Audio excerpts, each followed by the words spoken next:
ক্লাসের মধ্যে চলে আসলো কিভাবে? আরে যা দেখ, দারোয়ানের চোখ ফাঁকি দিয়ে চলে আসছে মনে হয়।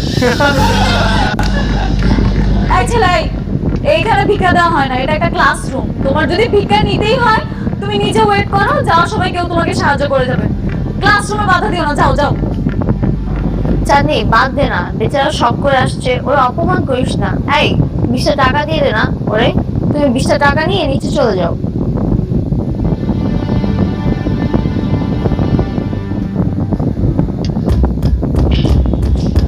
ওয়েট, 20 টাকা দেওয়ার মানে কি?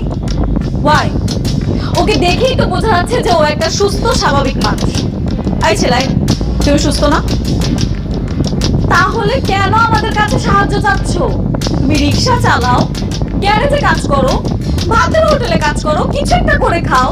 সুস্থ স্বাভাবিক মানুষ, মানুষের কাছে কেন সাহায্য চাবে তুমি? আমি তো এই জায়গায় কোনো সাহায্য চাইতে আসিনি। সাহায্য চাইতে আসেনি?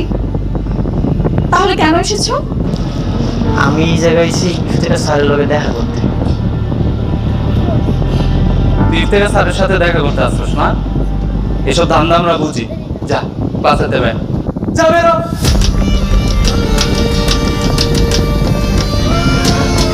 আর দেখিস না কেমন স্যান্ডেল পরে চলে আসে ক্লাসের মধ্যে।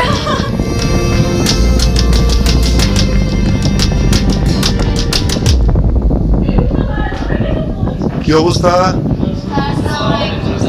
ওয়ালাইকুম আসসালাম। সবাই কেমন আছো?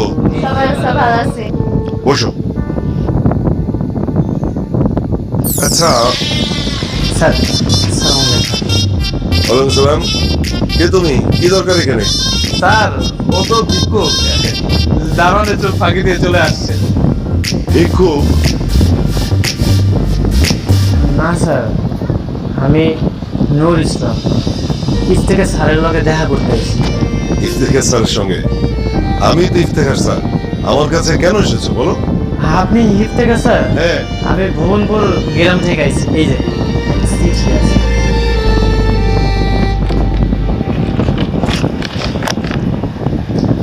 প্রিয় ইফতেখার, চিঠি হাতে যাকে পাঠাও